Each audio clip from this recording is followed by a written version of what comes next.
Deus é um ser infinito e impossível de ser alcançado. É por isso que o que sabemos dele foi ele que disse. Os encontros que nós temos com ele são partidas do ponto onde ele está para o ponto onde nos encontramos. Ou seja, você não encontra Deus, ele que te encontra. Você não descobre coisas sobre Deus. É ele que fala e te comunica o que ele quer que você saiba. Assim, quando nós falamos de milagres, os milagres são manifestações do poder infinito de Deus. Como Deus faz, como Deus sabe, como Deus se faz presente. São respostas que nós nunca teremos, porque se Ele, sendo Deus e sendo onipotente, onipresente, onisciente, os comos das suas ações estão restritas a Ele, e somente um ser divino pode explicar. Mas a Bíblia, quando ela deixa de explicar os comos de Deus, por exemplo, como Ele fez com que 300 pessoas vencessem de fato um exército incomparavelmente maior, Ele não vai dizer, mas Ele vai dizer para você radicalmente, falando para você colocar muito a sério o porquê as coisas aconteceram e por que elas não aconteceram. A história de Gideão é uma história incrível, cheia de coisas incríveis, quando o extraordinário começa a acontecer a partir do ordinário. E mesmo que a gente olhe ali e veja a racionalidade num quebrar de um cântaro ou naqueles movimentos todos, o como ainda fica enorme como pergunta diante de nós. Mas a história fala mais, repito, do que isso, porque ela fala da trajetória de um povo e a sua relação com a aliança de Deus.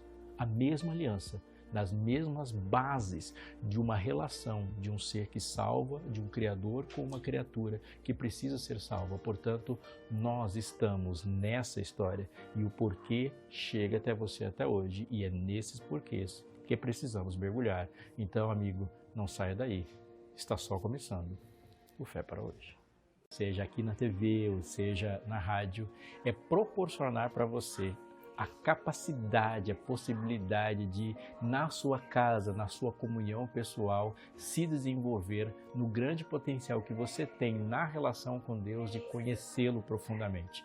O compartilhar faz parte da vida com Deus. Então, nossa vida é assim.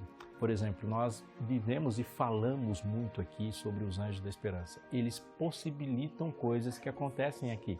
E a gente aqui produz conteúdos, mas esses conteúdos precisam continuar fazendo efeito mesmo depois que os programas acabam. Então eu quero falar mais sobre isso nesses segundos. Esse manual de estudos aqui, ele tem esse objetivo. Fazer com que você, aí na sua casa, se relacionando com a Bíblia e confiando de que a Bíblia é infalível em dizer para a gente como a gente deve viver em cada aspecto da vida, esse manual diz para você e te ajuda a olhar para essa Bíblia que você tem, colocar mais confiança nela e tirar dela lições maravilhosas que resolvem problemas e evitam que outros problemas surjam. E aí a gente pode glorificar a Deus também nas nossas finanças. Esse guia de estudos que foi preparado para você receber na sua casa, foi preparado e chega para você gratuitamente. Sim, lembra que eu falei dos Anjos da Esperança? Pois é, eles possibilitam que isso aconteça porque eles patrocinam a produção e o envio. Ele foi escrito, pensado com muita profundidade, mas também com didática, então ele pode fazer com que a gente, ao estudar junto com a nossa família, tenha uma comunhão de todos com isso e todo mundo aprenda. Liga pra gente e peça o seu estudo, ele foi feito para você, está aqui esperando. Liga pra gente, se você quiser mandar uma mensagem, faça isso também. Entra no site da Escola Bíblica, além desse estudo tem muitos outros lá e muita coisa boa esperando você. Lembrando, é tudo de graça, é só falar com a gente que a gente envia para você.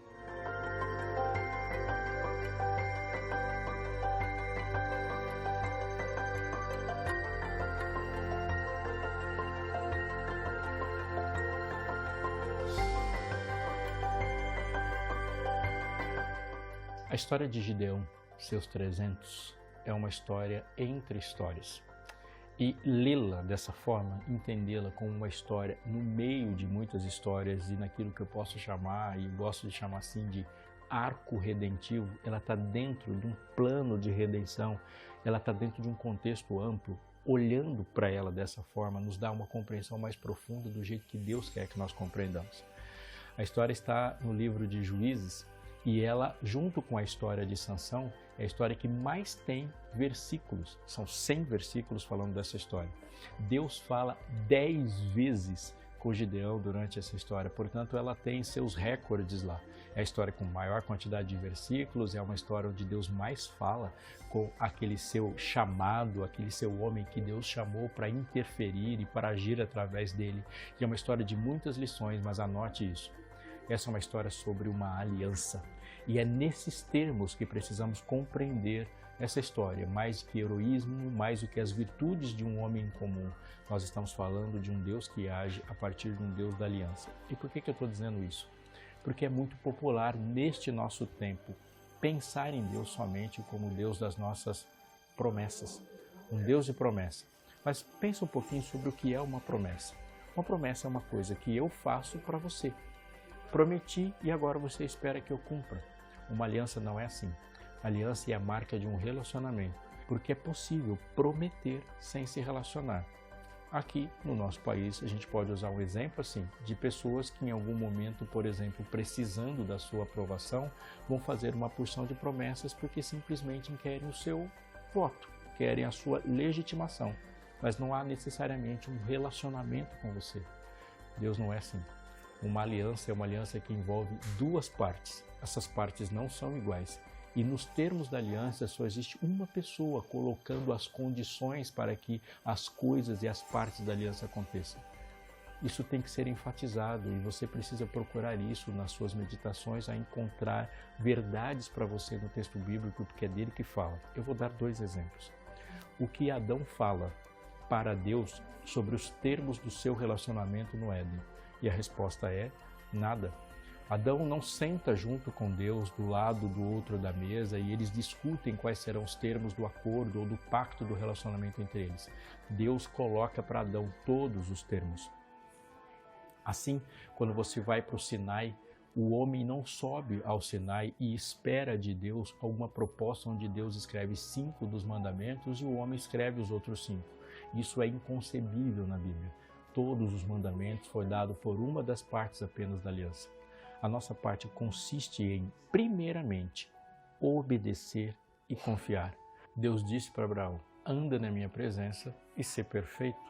Portanto, quando a gente pensa na aliança que Deus faz conosco, Deus determina os termos e determina as recompensas. A recompensa que é dada a Abraão, ter uma grande descendência, ocupar uma terra importante e nele ser benditas todas as famílias da terra, é uma recompensa que Deus prometeu dar.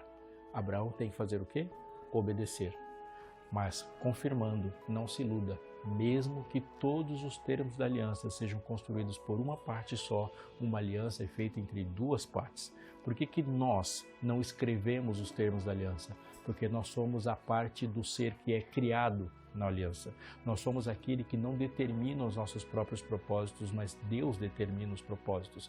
Nós somos aquela parte que peca e precisa de ajuda, e o Senhor da aliança refaz a aliança vindo nos salvar. Era isso que Caim precisava ter compreendido e aceitado antes de determinar para Deus qual tipo de sacrifício que ele ofereceria, não compreendendo e não aceitando que a graça estava vindo na direção dele e não o contrário. Assim, Deus constrói conosco um relacionamento sobre termos, porque o Deus da Bíblia é um Deus relacional.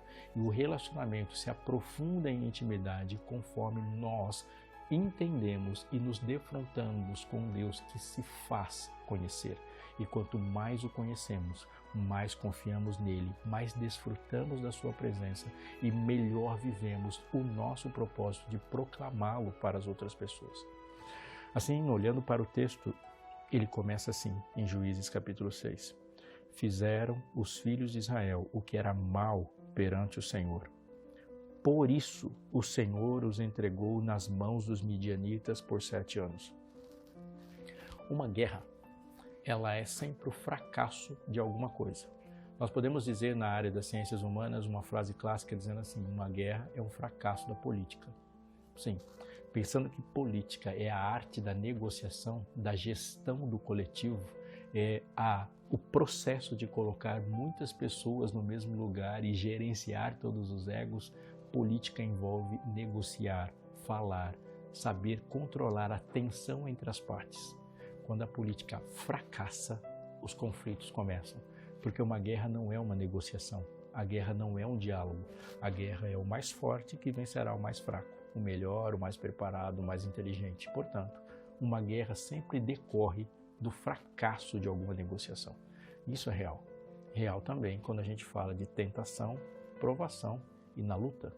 Quando Satanás começa uma guerra contra você, é porque a tentativa de fazer um acordo com você fracassou. Portanto, não chore em todas as guerras que você passar, porque se você tivesse cedido à tentativa de negociação e de acordo que Satanás propôs para você, essa guerra não teria acontecido.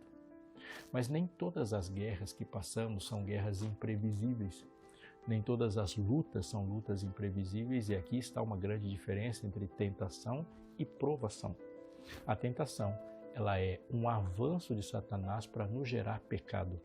A provação é o contexto que Deus cria para nos fazer pessoas melhores. Muitas das lutas que sofremos, somente sofremos, porque Deus não desistiu de nós e não fechou nenhum canal de comunicação conosco. Amigo, há algo difícil, mas real de se dizer. Deus não vai deixar a dor de fora, se a dor é a única forma que tiver para salvar você. Ele vai dizer isso para você se isso for real e uma necessidade para a sua vida, como já disse no passado. Deus transforma e não abre mão de nada, nenhuma possibilidade de salvar os seus. O texto diz que os filhos de Israel fizeram o que era mal perante o Senhor. O que esse texto está dizendo? Ele está dizendo que nenhuma circunstância na vida é pior do que estar de frente e esperando na rota de colisão com a ira do Todo-Poderoso. Em outras palavras, de todas as circunstâncias e situações que um ser humano pode viver, nenhuma é pior do que o pecado. E a gente não pode, em nenhum momento dessa história, deixar o pecado menos pecado. A Bíblia o trata como tragédia, a pior coisa de todas. Olhe para a cruz, olhe para os escárnios, pense e imagine os açoites, os cravos sendo batidos contra aquelas mãos que criaram o planeta. Pense na coroa de espinhos.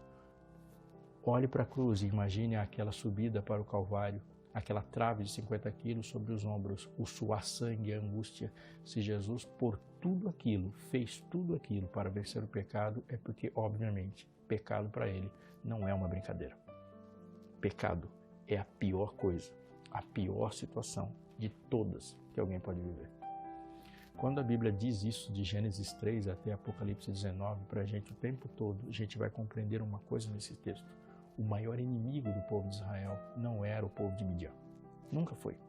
Porque um Deus que levanta histórias como Sansão, e se a gente fica muito impressionado que Gideão venceu com 300, é porque não leu a história de Sansão. A história de Sansão é a história de um homem que vence o exército. É 300 ou 299 a menos que na história de Sansão.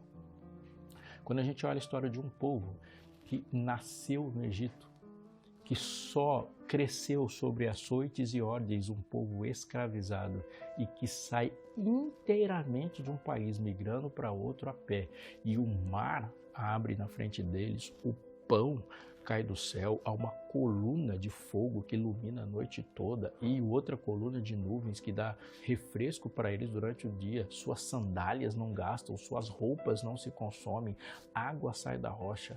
É porque este Deus que guia esse tipo de gente é imbatível, e foi isso que chegou nos ouvidos de Raabe. O que todos os textos de Êxodo dizem para a gente é que o povo de Israel só perde quando quer, e é isso mesmo a história. Deus, o Deus de Israel, que tirou o povo do Egito com forte mão, que mandou 10 pragas, que esmaga o orgulho de Faraó e que faz todas as coisas do jeito que ele faz, é para deixar bem claro para o seu povo: eu sou um Deus imbatível. Portanto, a corda sempre estoura do lado mais fraco e nunca será o lado que Deus está segurando. O texto começa então dizendo algo que nós não gostamos de saber, não gostamos de pensar, e é por isso que Deus vai dizer para a gente: fizeram os filhos de Israel o que era mal perante o Senhor, por isso o Senhor os entregou. Não se trata de midianitas, se trata de fazer o que é correto. E se trata de uma percepção muito importante que Deus está nos chamando a ser, a pensar e a colocar na prática da nossa vida.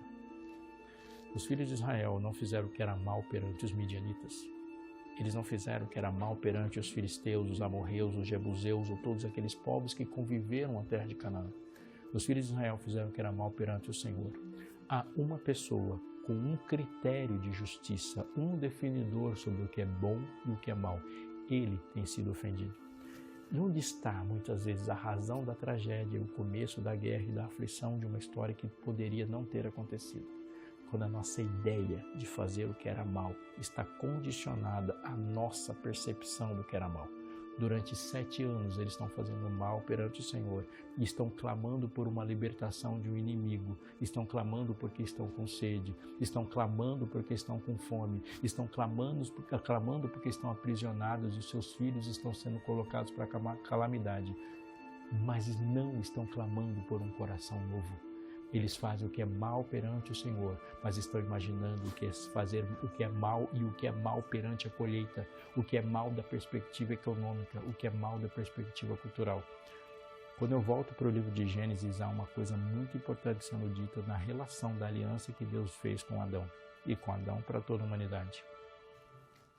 Adão foi o homem mais inteligente dentre todos os homens que colocaram os pés nesse planeta. Adão não era só inteligente, Adão era perfeito. Aquele homem com alta capacidade de perfeição, em um pedaço de um dia, foi capaz de dar nomes para todos os animais no dia em que ele nasceu. No dia, nós podemos viver muito tempo e das milhares de palavras que existem na nossa língua, a gente leva uma vida para dominar todas e eu tenho certeza que hoje ainda, não importa quantos anos você tem, há algumas palavras que vão surgindo que a gente tem que procurar o significado no dicionário. Nós estamos falando daquela mente extraordinariamente poderosa que olha para todos os animais, domina rapidamente todo o exercício de uma intelectualidade, numa efusão neural e dá nome para todos os animais. Este homem, Deus não chegou para ele e delegou a ele a percepção sozinha do que era certo e do que era errado. Deus não disse para Adão, Adão, vai dar uma passeadinha e ver, olhando para todas as árvores e ver se você descobre qual delas você não deve comer o fruto. Não foi isso que aconteceu. Deus olha para Adão e fala, vai dar nome para os animais. E ele, pela sua própria percepção, descobriu que ele estava sozinho. Mas não teve a percepção de descobrir que aquela era a árvore da vida e a outra era do conhecimento do bem e do mal. Deus olha para ele e diz para ele, esta é a árvore, essa árvore é proibida. No dia em que dela comerdes, certamente morrerás. O que é errado, o que é mal aos olhos do Senhor, foi comunicado. Deus diz, por meio da sua palavra, qual é a sua vontade, e não delegou que nós descobríssemos, que nós achássemos, ou que a nossa percepção, mesmo na perfeição, fosse uma percepção correta. Agora imagine uma percepção de uma pessoa como eu e você, que já distorceu pela própria carnalidade todas as informações que Deus dá. A revelação é fundamental na construção e na manutenção da aliança.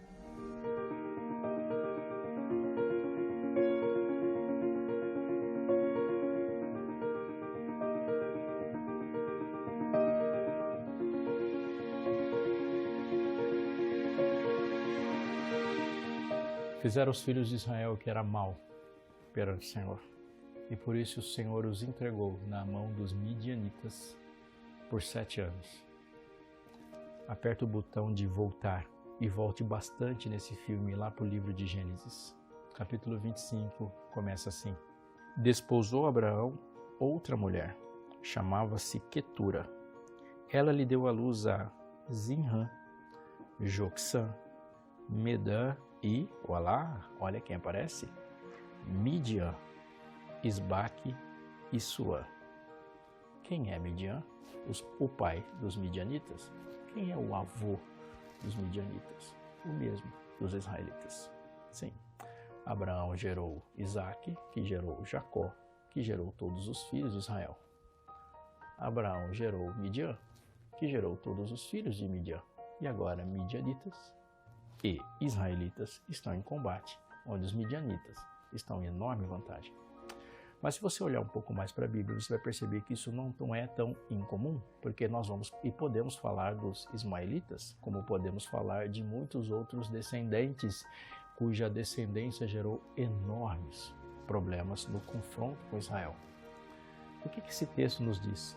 que muitos dos nossos problemas não começaram ontem.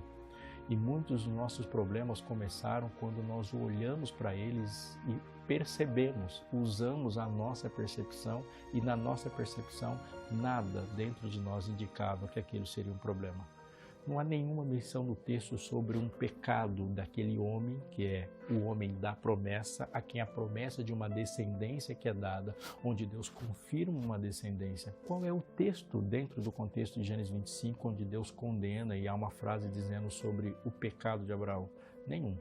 Mas há claro aqui que Abraão é um homem da promessa, e a promessa é feita para ele, e ele faz descendentes, e a descendência dele é importante na terra, até que este homem faz mais descendentes do que aquele que Deus disse que deveria fazer. Um problema nasceu séculos antes. Certa vez alguém me disse essa frase e eu compartilho com você. Nós não tropeçamos em montanhas, nós tropeçamos e escorregamos em pequenas pedras. Preste muita atenção no detalhe. Alguém também me disse que Deus e o diabo podem morar nos detalhes. Mas se foi Deus que falou, aquilo não é um detalhe. Porque se Deus falou e aquilo sair da boca do Todo-Poderoso, é a mesma fonte que saiu a existência de tudo que existe. Não é um detalhe, se foi Deus que falou.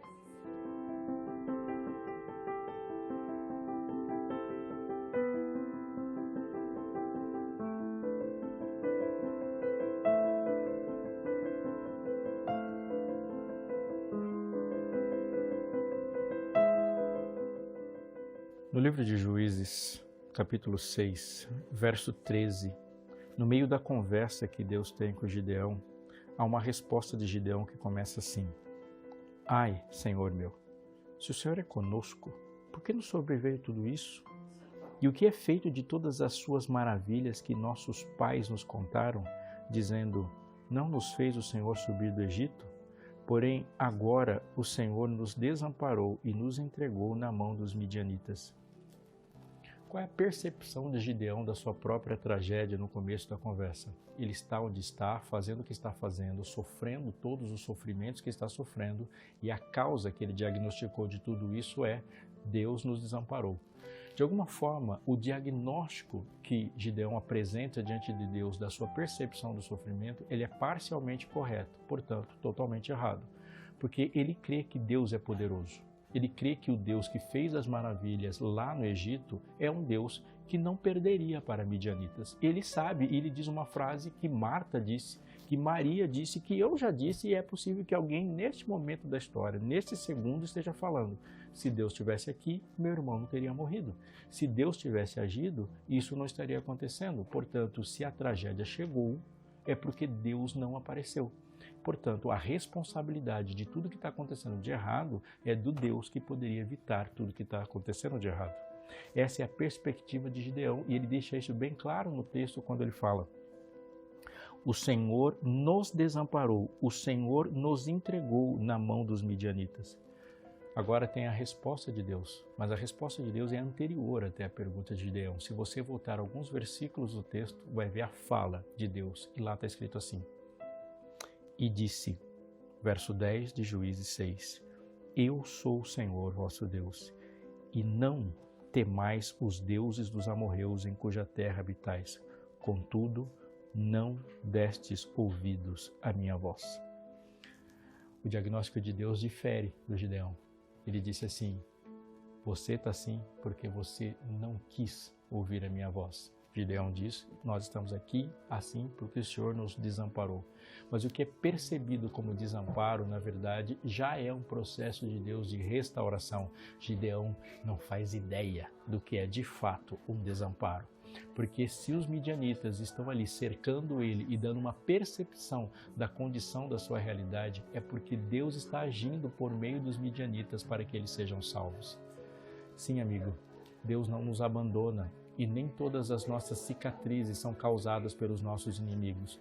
Muitas das cicatrizes que nós carregamos na nossa vida, no nosso corpo, no nosso coração, elas são marcas das fortes mãos de Deus que não permitiu que fôssemos embora.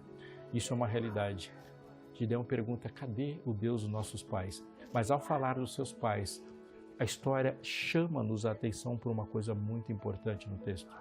No mesmo capítulo, capítulo 6, no verso 25, diz assim: Naquela mesma noite lhe disse o Senhor: Toma um boi que pertence a teu pai, a saber, o segundo boi de 7 anos, e derriba o altar de Baal, que é de teu pai, e corta o poste ídolo que está junto ao altar. Oi? Você percebeu o que aconteceu aqui? Qual foi a fonte de informações para Gideão de que Deus é poderoso o suficiente para salvá-lo dos midianitas? Segundo ele mesmo disse, o teu pai, porque ele disse: cadê o Deus dos nossos pais? Como Gideão ficou sabendo que foi Deus que abriu o Mar Vermelho e deixou que quase 3 milhões de pessoas passassem pelo meio dele? Quem falou isso para ele foi o seu pai. Como que Gideão sabe das pragas que caíram no Egito, que massacraram o poderio militar e econômico do Egito e permitiu a saída triunfante e rica do povo de Israel? O seu pai? Como que ele sabe que pode confiar num Deus e quando Deus age ninguém impede? Porque foi o seu pai que contou. E agora tem uma pergunta inevitável. De onde vem o conhecimento que Gideão adquiriu e onde estava erguido o altar de Baal? Olha o texto que pesado, ele fala: pega um boi que é do seu pai e derriba o altar de Baal do seu pai. As informações sobre o Deus de Israel e a decepção que ele tem com o Deus de Israel e a concepção sobre o Deus de Israel veio do seu pai. A adoração a Baal acontece na casa da mesma pessoa, do seu pai. Esse texto nos chama para a realidade dos nossos dias, porque existe uma diferença entre ser monoteísta e ser um monólatra. O monoteísta adora e crê em um único Deus. O monólatra elege um Deus dentre todos os outros que ele admite que existem. E assim, eles navegam com o politeísmo idólatra, onde existe um Deus para cada coisa. Então, existe o Deus que eu preciso para ir para a faculdade. E eu aposto para ir para a faculdade em uma outra fonte de poder.